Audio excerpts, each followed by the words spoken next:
परीक्षित जी महाराज। ठीक 7 दिन तक पंडाल लगी है, अच्छा मंच सजा है और भागवत जी यहाँ विराजमान है। आप लोग कथा सुनने आओगे तो 7 दिन तक यहाँ ऐसा लगेगा मन मानो वास्तव में ये वृंदावन धाम हो। और 7वें दिन जब भंडारा हो जाएगा, ये पंडाल जब हट जाएगी, तब ऐसा लगेगा कि गांव में सब हैं, लेकिन ऐसा लगेगा जैसे गांव खाने को दौड़ रहा है। ऐसा लगता है, देखा कभी? ये खेत ऐसा लगेगा जैसे कुछ उजड़ गया हो। पूरे गांव में घूम के देख लेना, ऐसा लगेगा जैसे कुछ है ही नहीं, ऐसा लगेगा कुछ खो गया है। तो यही तो हमें प्रमाण देता है कि 7 दिन तक यहाँ ऐसा लगेगा, इतनी रौनक रहेगी कि वास्तव में ये वृंदावन धाम है। और जब 7वें दिन ये सब हट जाएगा ना, तो फिर ऐसा लगेगा जैसे कुछ है ही नहीं। तो यही भगवान होने के प्रमाण है। आजकल पढ़े लिखे लोग, साइंस के लोग ये कहते हैं भगवान है ही नहीं, और भगवान है तो हमें दिखते क्यों नहीं है। अभी कल तुम ये भी कहने लगो कि हवा है ही नहीं, हवा है तो फिर हमें दिखती क्यों नहीं है? क्यों जी? अच्छा दादा, आप जितने हमारे बुजुर्ग बैठे, भैया हम तो आपके बच्चे हैं, हम आपको क्या ही बता पाएंगे। आप जितने बुजुर्ग बैठे, किसी ने हवा को देखा? हवा को देखा? गोरी है, काली है, कैसी है? देखा? मैया आपने देखा? बोलो मेरी माँ। अम्मा हवा देखी तुमने? देखी? नहीं देखी ना? हवा चलती है, हवा हर जगह विराजमान है, हमें महसूस होती है, लेकिन महाराज हमें दिखती नहीं है। जिस प्रकार से हमें हवा महसूस होती है, दिखती नहीं है, उसी प्रकार से प्रभु महसूस होते हैं, दिखाई नहीं देते हैं। जिस प्रकार से हवा है हर जगह विराजमान है, उसी प्रकार से परमात्मा है और वो भी हर जगह विराजमान है। फर्क सिर्फ इतना है कि महाराज हम जानते तो हैं मगर मानते नहीं है।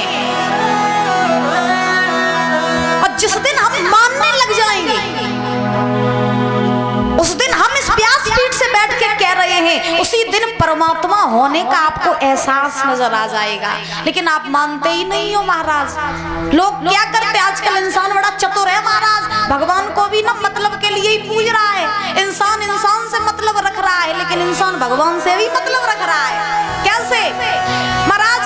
कोई काम ना बन रहा हो, जैसे लड़के की नौकरी लगने को है, तो लोग मंदिर में जाते हैं और मंदिर में जाकर के भगवान से कहते हैं, हे प्रभु मेरे लड़का की नौकरी लग जावे तो हम 51 किलो के लड़ुआ चढ़ाइए आए के।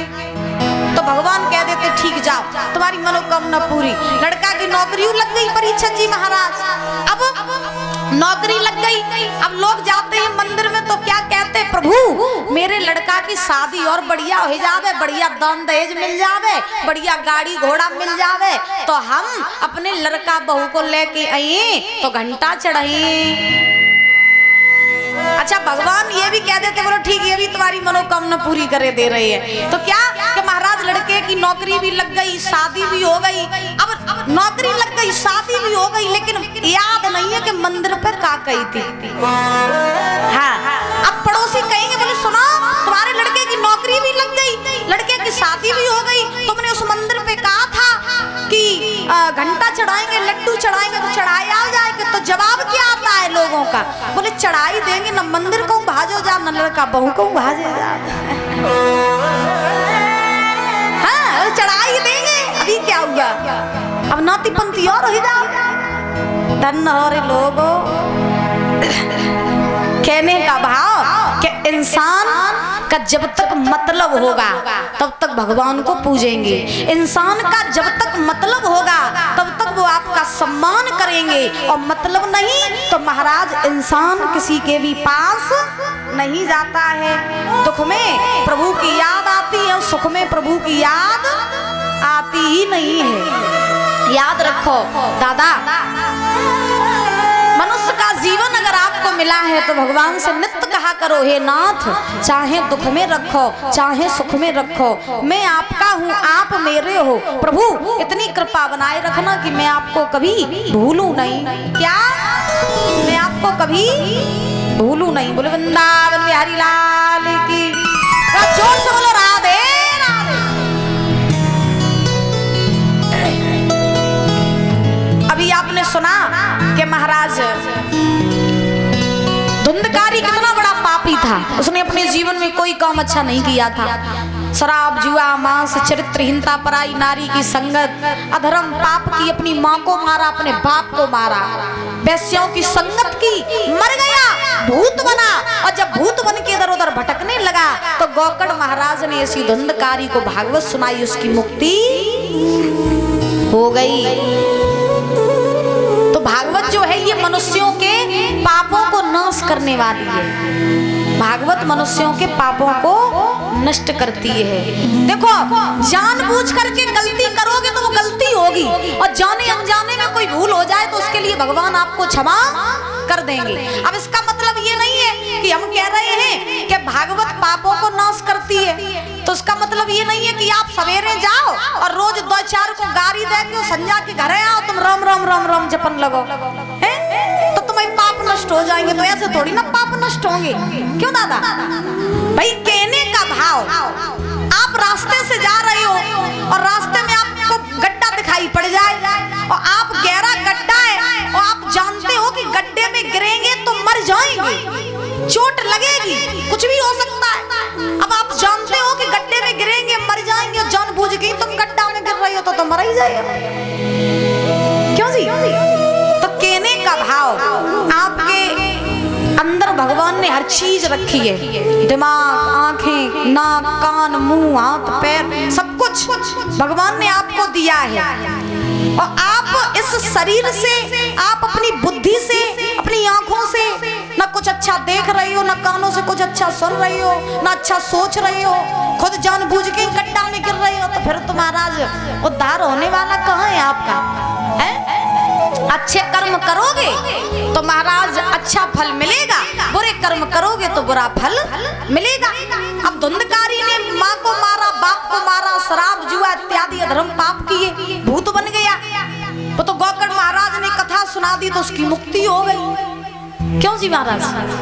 हाँ, तो पहली बात तो पाप करो नहीं, और पाप अगर हो जाए जाने अनजाने में तो परमात्मा से क्षमा मांग लो, प्रभु गलती हो गई, आप हमें क्षमा कर दो। ये भगवान ने पूरा शरीर बनाया तो महाराज व्यर्थ के लिए नहीं बनाया, ये शरीर किसी न किसी काम के लिए बनाया है। क्योंकि ये कवि कहते हैं बड़े सुंदर शब्दों में कि सरनी के लगे सरनी छिपे,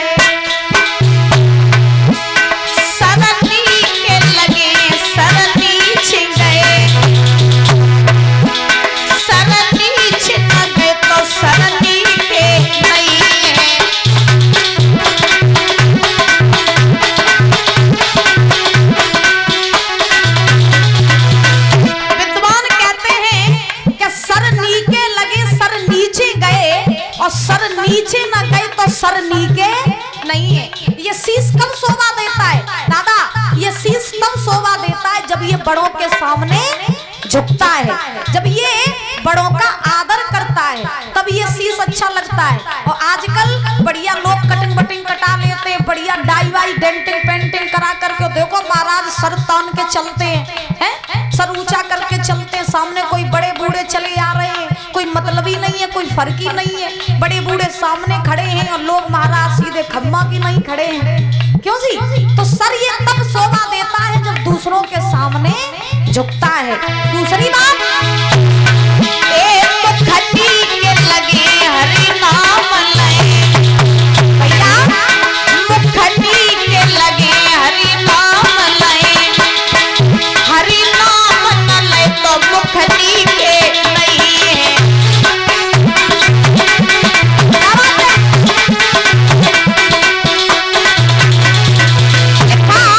मुखनी के लगे हरि नाम लय, और हरि नाम न लय तो मुखनी के नहीं है। ये मुख कब शोभा देता है?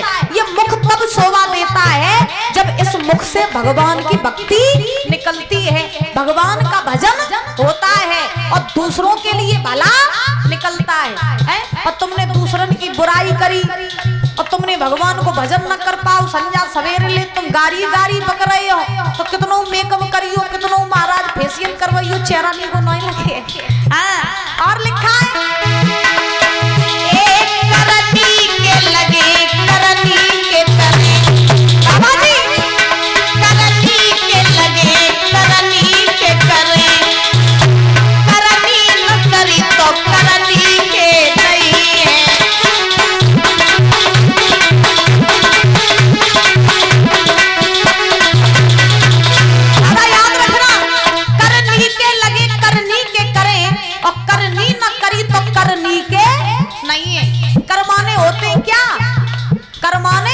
हाथ, ये हाथ कब शोभा देते हैं? ये तब शोभा देते हैं जब किसी बेसहारे के सहारा बनते हैं, जब इन हाथों से किसी दीन गरीब के हम सहारे बनते हैं, किसी गिरे हुए को हम उठाते हैं, ये हाथ तब शोभा देते हैं। पग कब अच्छे लगते हैं? पगली के लगे तीरथ पे गए, पगली के लगे तीरथ पे गए, तीरथ न गए तो पगली के नहीं है।